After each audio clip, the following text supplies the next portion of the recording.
Welcome back friends. आज मैं आपके साथ एक ऐसी बीमारी के बारे में डिस्कस करने वाली हूँ जो बहुत ज़्यादा कॉमन हो चुका है और वो बीमारी है थायराइड की बीमारी, थायराइड डिजीज़। आप सब लोगों ने सुना होगा थायराइड के बारे में। एक्चुअली थायराइड क्या होता है, तो सबसे पहले हम ये देखेंगे कि थायराइड क्या होता है।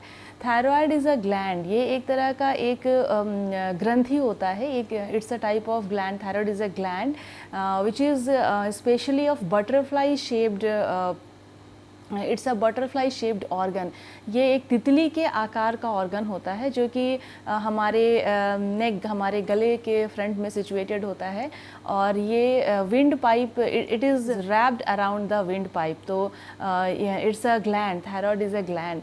एंड ये थायराइड ग्लैंड जो होता है वो स्पेशली क्या काम करता है, ये हार्मोन को प्रोड्यूस करता है, थायराइड हार्मोन को प्रोड्यूस करता है, देन आफ्टर इसका सीक्रेशन करता है। और सबसे इम्पॉर्टेंट फंक्शन ये करता है कि हमारे बॉडी में जो मेटाबॉलिक प्रोसेसेस होते हैं, जो मेटाबॉलिज्म का प्रोसेस होता है, उसे ये कंट्रोल करता है, उसे ये रेगुलेट करता है। अब है कि ये मेटाबॉलिज्म का प्रोसेस क्या होता है, तो जो भी फूड हम इनटेक करते हैं, जब भी वो फूड को एनर्जी में ट्रांसफॉर्म किया जाता है, तो ये फूड को एनर्जी में ट्रांसफॉर्म करने के प्रोसेस को ही हम मेटाबॉलिज्म कहते हैं।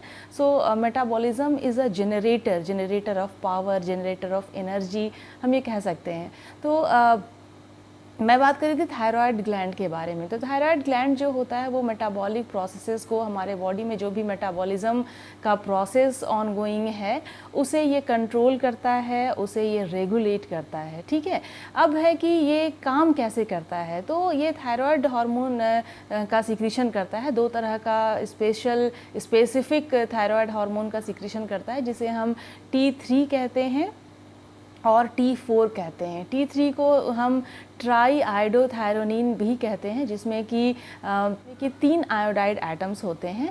और जो T4 हार्मोन होता है उसे हम थायरोक्सिन हार्मोन भी कहते हैं, इसमें 4 आयोडाइड एटम्स होते हैं। तो मैं बहुत ज़्यादा बायोलॉजी पे नहीं जाऊंगी, क्योंकि मैं आप लोगों में से बहुत सारे व्यूअर्स ऐसे होंगे जो नॉन बायो ग्रुप के हैं। तो मैं एक जनरल इंट्रोडक्शन बता रही हूँ आपको थायराइड के बारे में। तो फिर हम देखते हैं कि ये जो दो हार्मोन होते हैं T3 एंड T4, इनके सिक्रीशन के द्वारा, इनको सीक्रीट करके, ये दोनों हार्मोन जो हैं वही रिस्पॉन्सिबल होते हैं मेटाबॉलिक प्रोसेसेस को, बॉडी के ग्रोथ एंड डेवलपमेंट को, बॉडी टेम्परेचर को। स्पेशली T3 जो होता है वो बॉडी टेम्परेचर को भी कंट्रोल करता है बॉडी के ग्रोथ एंड डेवलपमेंट के लिए, and then after metabolic processes को कंट्रोल या रेगुलेट करने के लिए। तो इस तरह के जो फंक्शंस होते हैं वो थायराइड हार्मोन्स कैरी आउट करते हैं। सो अगर थायराइड जो है वो अच्छे से काम कर रहा है हमारे बॉडी में, if thyroid is functioning normally, अगर ये नॉर्मल तरीके से काम कर रहा है, देन इट मीन्स कि जो हमारे बॉडी का मेटाबॉलिक रेट होगा, जो मेटाबॉलिज्म होगा, that is on going correctly, वो सही है, वो सही तरीके से काम कर रहा है। और इन सारी चीज़ों को, इन सारे फंक्शंस को, जो भी थायराइड का फंक्शंस होता है, थायराइड ग्लैंड का जो फंक्शन होता है, हार्मोन्स जो काम कर रहे होते हैं, इन सारे फंक्शंस को सुपरवाइज करने वाला भी एक ग्लैंड होता है, जिसे हम पिट्यूटरी ग्लैंड कहते हैं। एक्चुअली ये मास्टर ग्लैंड होता है जो हमारे बॉडी में जितने भी ग्लैंड्स होते हैं जो कि हार्मोन्स को सीक्रेट करते हैं, उनको ये मॉनिटर करता है, उनको ये कंट्रोल ओवर करता है। तो इस तरह से ये मास्टर ग्लैंड होता है पिट्यूटरी ग्लैंड, जो कि मॉनिटर एंड कंट्रोल करने का काम करता है थायराइड ग्लैंड को। अब है सवाल कि ये पिट्यूटरी ग्लैंड कैसे कर पाता है। पिट्यूटरी ग्लैंड जो हमारे बॉडी में सेंस करता है, पिट्यूटरी ग्लैंड की जो थायराइड हार्मोन्स हैं उनका लेवल बहुत ज़्यादा कम है, बहुत ज़्यादा कम तो नहीं है, या बहुत ज़्यादा तो नहीं है। If it is too much less, और इज़ इट टू मोर, मतलब बहुत ज़्यादा अगर होगा या बहुत ज़्यादा कम होगा, देन आफ्टर ये उसे एडजस्ट करेगा। और पिट्यूटरी ग्लैंड कैसे एडजस्ट कर पाता है बहुत कम या बहुत ज़्यादा थायराइड हार्मोन को, ये अपना एक हार्मोन को सीक्रेट करता है, प्रोड्यूस करता है और सीक्रेट करता है, जिसे हम TSH कहते हैं, थायराइड स्टिमुलेटिंग हार्मोन। ठीक है। तो अगर बॉडी में थायराइड हार्मोन का सिक्रीशन कम हो रहा है, उसका प्रोडक्शन और सिक्रीशन कम हो रहा है, बहुत कम हो रहा है, तो उस केस में पिट्यूटरी ग्लैंड जो है वो ज़्यादा TSH थायराइड स्टिमुलेटिंग हार्मोन का प्रोडक्शन करता है और उस तरीके से उसे वो रेगुलेट करता है। एंड अगर बॉडी में थायराइड हार्मोन का प्रोडक्शन बहुत ज़्यादा हो रहा है, सिक्रीशन बहुत ज़्यादा हो रहा है, तो ये कम या नहीं करता है TSH का प्रोडक्शन और सिक्रीशन, क्योंकि ऑलरेडी बॉडी में जो है वो थायराइड हार्मोन जो है वो बहुत ज़्यादा प्रोडक्शन हो रहा है उसका और सीक्रीट हो रहा है। ठीक है। तो दो तरह के, अगर थायराइड अच्छे से फंक्शन नहीं करता है तो दो तरह की जो बीमारियां होती हैं, थायराइड की बीमारियां वो होते हैं हमारे बॉडी में, और उसे हम कहते हैं कि हाइपोथायरॉयडिज्म और हाइपरथायरॉयडिज्म।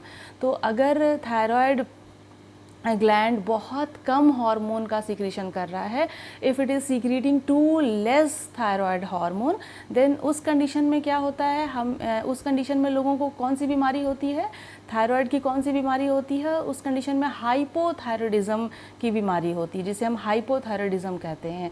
और अगर ये थायराइड हार्मोन का प्रोडक्शन एंड सिक्रीशन बहुत ज़्यादा होता है बॉडी में, देन इस कंडीशन में क्या होता है, हाइपरथायरॉयडिज्म की बीमारी होती है।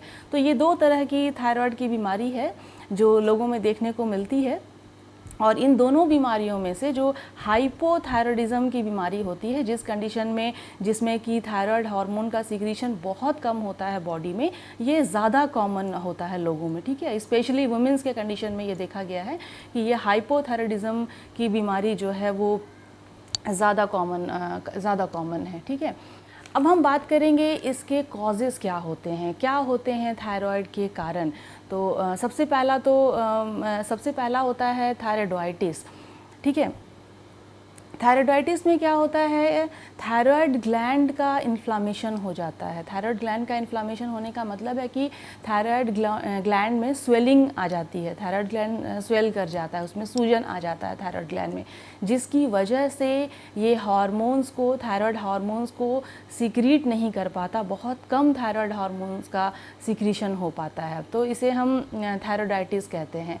दूसरा जो कारण होता है हाइपोथायरॉयडिज्म का, वो होता है हाशिमोटोज़ डिजीज़। हाशिमोटोज़ डिजीज़ क्या होता है, actually it's a painless disease. इसमें किसी भी तरह का दर्द नहीं होता है, और ये बेसिकली एक ऑटो इम्यून डिजीज़ होता है। ऑटो इम्यून डिजीज़ का मतलब क्या होता है, एक ऐसा डिजीज़, एक ऐसी बीमारी जिसमें अपने ही बॉडी के सेल्स जो होते हैं वो थायराइड ग्लैंड को डैमेज करना शुरू कर देते हैं, जिसके कारण थायराइड ग्लैंड अच्छे से फंक्शन नहीं कर पाता है और थायराइड हार्मोन्स का सिक्रीशन जो है वो कम हो जाता है। तो ये एक कारण हो गया। एक और कारण है कि बाय बर्थ, जन्म से ही बहुत सारे लोगों में बाय बर्थ उनका जो थायराइड ग्लैंड होता है वो फंक्शन नहीं कर पाता है, और अगर इस तरह के प्रॉब्लम्स को अनट्रीटेड छोड़ दिया जाता है, अगर इसका इलाज नहीं करवाया जाता है, अगर इसका प्रॉपर ट्रीटमेंट नहीं होता है, तो बच्चे में जो फिज़िकल और मेंटल प्रॉब्लम्स की समस्या होती है वो देखने को मिलती है बाद में। ये एक कारण हो गया। दूसरा कारण जो होता है वो पोस्टमार्टम थायराइडाइटिस हम उसे कहते हैं, और ये पोस्टमार्टम थायराइडाइटिस में क्या होता है, एक्चुअली ये जस्ट आफ्टर चाइल्ड बर्थ होता है वुमेंस में, और ये एक टेम्प्ररी केस होता है, इट्स नॉट परमानेंट, ये एक टेम्प्ररी केस होता है, और 5 से 9% महिलाओं में ये कंडीशन, टेम्प्ररी कंडीशन जो होता है पोस्टपार्टम थायराइडाइटिस का, वो ऑब्जर्व किया गया है। एक और कारण हम इसमें देखते हैं हाइपोथायरॉयडिज्म के केस में, आयोडीन डेफिशिएंसी।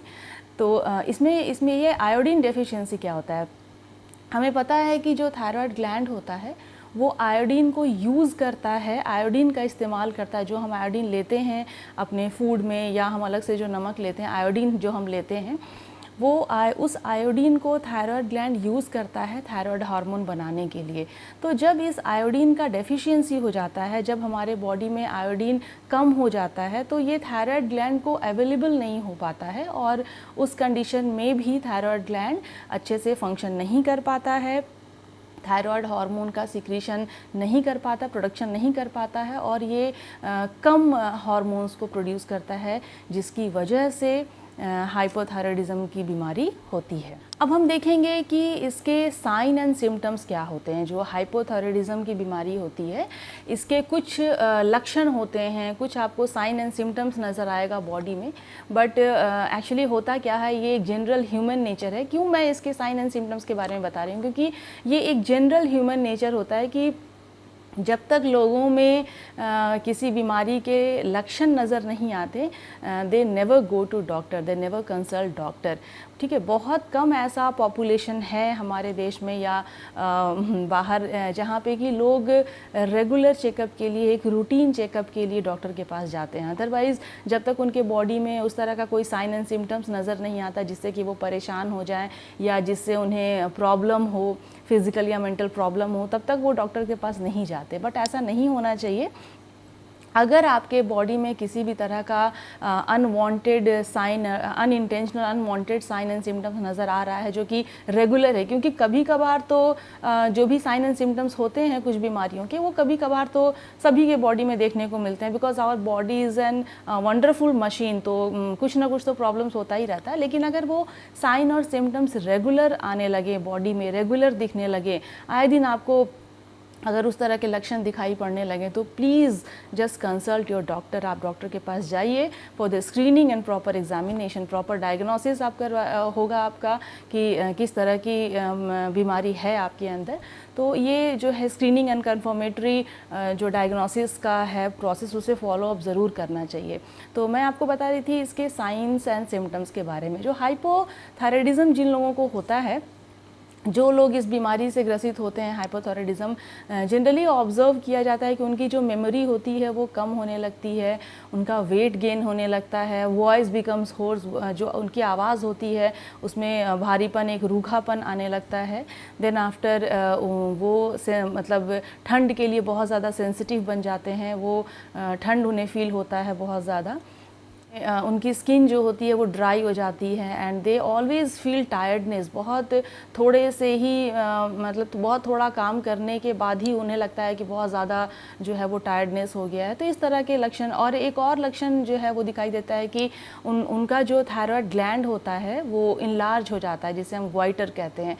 और ये इसलिए होता है क्योंकि जो थायराइड ग्लैंड्स होते हैं वो कम हार्मोन वो सीक्रेट करते हैं, तो वो उन्हें कंपेंसेट करने के लिए जो वो ग्लैंड होता है वो इनलार्ज हो जाता है, क्योंकि वो थायराइड हार्मोन के लैक को कंपेंसेट करना चाहते हैं, उसकी कमी को कंपेंसेट करना चाहते हैं। तो कुछ कंडीशंस में इनलार्ज थायराइड ग्लैंड भी देखा गया है इसके साइन एंड सिम्टम्स में। तो अगर इस तरह के कोई भी साइन एंड सिम्टम्स होते हैं किन्हीं के बॉडी में, अगर इस तरह के साइन सिम्टम्स देखने को मिलते हैं, तो और अगर ये रेगुलरली आ रहे हैं बॉडी में, रेगुलर हैं, तो उन्हें ज़रूर डॉक्टर के पास जाना चाहिए और डायग्नोसिस करवाना चाहिए। ठीक है, तो अब मैं आपको बताती हूँ कि इसके जो डायग्नोसिस का प्रोसेस होता है वो क्या होता है। डायग्नोसिस जो होता है वो स्पेशली डॉक्टर्स के पास जब भी कोई पेशेंट जाता है, जब भी कोई हाइपोथायराइडिज्म का पेशेंट डॉक्टर के पास जाता है, तो डॉक्टर्स उनसे उनके साइन एंड सिम्टम्स पूछते हैं, किस तरह के लक्षण आ रहे हैं उनके बॉडी में, ये पूछते हैं। देन आफ्टर उनकी फैमिली हिस्ट्री के बारे में ही पूछते हैं, क्योंकि मैंने जो आपको हाशिमोटोज़ थायराइडाइटिस के बारे में बताया, उसमें क्या होता है कि वो ये एक्चुअली एक जेनेटिक बीमारी है। हाशिमोटोज़ जो ऑटो इम्यून डिजीज़ मैंने बताया आपको, जो एक पेनलेस कंडीशन है, ऑटो इम्यून कंडीशन है, वो जनरली जेनेटिक होता है। तो इसलिए वो फैमिली हिस्ट्री के बारे, डॉक्टर्स जो होते हैं वो फैमिली हिस्ट्री के बारे में भी आपसे पूछताछ करेंगे कि अगर फैमिली हिस्ट्री में किन्हीं को था तो maybe there is possibility कि भाई वो हाइपोथायराइडिज्म जो है वो जेनेटिकली बॉडी में आ गया, क्योंकि हाशिमोटोज़ थायराइडाइटिस भी एक तरह का इम्पॉर्टेंट कॉज होता है, मेन एक जो है वो महत्वपूर्ण कारण होता है जो कि जेनेटिक होता है।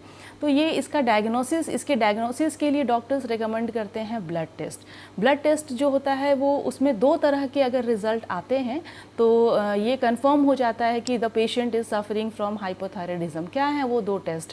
ब्लड टेस्ट जो होता है उसमें देखा जाता है कि जो थायराइड स्टिमुलेटिंग हार्मोन है, अगर वो पेशेंट के ब्लड में अगर TSH का कंसंट्रेशन, TSH का जो लेवल होता है वो अगर बहुत ज़्यादा है, देन इट मीन्स कि डेफिनेटली उसे हाइपोथायराइडिज्म है। ऐसा क्यों है? क्योंकि मैंने आपको अभी बताया कि जो पिट्यूटरी ग्लैंड होता है, जो मास्टर ग्लैंड होता है बॉडी का, पिट्यूटरी ग्लैंड, वो अगर ये सेंस कर लेता है कि बॉडी में थायरोक्सिन हार्मोन या थायराइड हार्मोन जो है वो बहुत कम बन रहा है और सीक्रेट हो रहा है, वो अवेलेबल नहीं हो पा रहा है बॉडी को, बॉडी के फंक्शंस को, ग्रोथ एंड डेवलपमेंट को कैरी करने के लिए, then after pituitary gland TSH hormone अपने थायराइड स्टिमुलेटिंग हार्मोन को सीक्रेट करता है बॉडी में, जो फिर ये सारे फंक्शंस को कैरी आउट करता है। तो ऑब्वियसली बॉडी में जो ब्लड है उसमें थायराइड स्टिमुलेटिंग हार्मोन का लेवल हाई होगा। ये ऑल्टरनेटिवली है इस डायग्नोसिस में, ऑल्टरनेटिवली थायराइड हार्मोन का लेवल ऑब्वियसली कम होगा। तो अगर पेशेंट के बॉडी में उसके ब्लड सैंपल में अगर TSH का लेवल ज़्यादा है या फिर थायराइड हार्मोन का लेवल कम है, देन इट मीन्स कि तो फिर ये डॉक्टर्स जो हैं वो इस रिज़ल्ट पे आते हैं कि the patient is suffering from hypothyroidism. तो इस तरह से ये डायग्नोसिस होता है इस हाइपोथायराइडिज्म की बीमारी का। अब हम देखेंगे इसके ट्रीटमेंट ऑप्शन क्या होते हैं। तो it's very sad to tell you that इसका जो है वो कोई क्योर नहीं है, इसका ट्रीटमेंट पॉसिबल है। इसके ट्रीटमेंट में जो है पेशेंट्स को क्या करना होगा, डॉक्टर्स रिकमेंड करते हैं थायराइड हार्मोन रिप्लेसमेंट। तो थायराइड हार्मोन का रिप्लेसमेंट वो देते हैं in the form of pills, ठीक है। तो for the rest of the life patients को पिल्स के फॉर्म में थायराइड हार्मोन का रिप्लेसमेंट जो है एवरी डे उन्हें लेना होगा पिल्स के फॉर्म में। लेकिन इसका कोई पर्टिकुलर क्योर नहीं है। There is difference between treatment and cure. Treatment और क्योर में फ़र्क है। ट्रीटमेंट का मतलब होता है कि पेशेंट की किसी बीमारी में ट्रीटमेंट अगर हो रहा है अगर पेशेंट का, तो उसके लाइफ का जो Q² होता है, मीन्स उसके लाइफ का जो क्वालिटी होता है एज वेल एज क्वांटिटी जो होता है, उसे इन्हेंस किया जा सकता है, उसमें इम्प्रूवमेंट लाया जा सकता है, पेशेंट्स के कंडीशन को इम्प्रूव किया जा सकता है, उसकी बीमारी को ट्रीट किया जा सकता है, लेकिन इसको जड़ से ख़त्म नहीं किया जा सकता है। तो ये जो इम्प्रूवमेंट वाली बात मैंने कही वो ट्रीटमेंट में आती है, और जो एकदम से बॉडी से उस बीमारी को ख़त्म कर दिया जाए वो क्योर में आती है। तो ऐसी बहुत सारी बीमारियां हैं जिनका ट्रीटमेंट तो पॉसिबल है, लेकिन उसका कोई पर्टिकुलर क्योर नहीं है। हालांकि मैं इस टॉपिक पे मैं ज़्यादा नहीं बोलना चाहूँगी, क्योंकि ये थोड़ा सा कॉन्ट्राडिक्टरी है, क्योंकि बहुत सारे लोगों का ये मानना है और बहुत सारे ऐसे रिजल्ट्स भी देखे गए हैं, ऑब्ज़र्व किए गए हैं कि ऐसे बहुत सारे ऑप्शंस हैं। जैसे लोग कहते हैं कि योगाभ्यास से, योग करने से जो है वो थायराइड की बीमारी का क्योर पॉसिबल है। तो इस टॉपिक में मैं ज़्यादा नहीं कहूँगी, लेकिन मैंने जो कहा वो एलोपैथी में कहा कि एलोपैथी में जनरली ऐसा देखा गया है कि इसका ट्रीटमेंट पॉसिबल है, but there is no permanent cure of the hypothyroidism.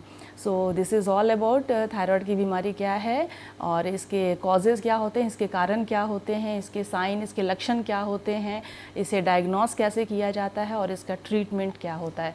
मैं आपसे यही कहना चाहती हूँ कि जब भी बॉडी में इस तरह के कोई लक्षण दिखाई देते हैं, don't ignore it, don't neglect it. अगर ये साइन एंड सिम्टम्स रेगुलर आ रहे हैं आपके बॉडी में, तो just please consult your doctor. So with this, thank you all.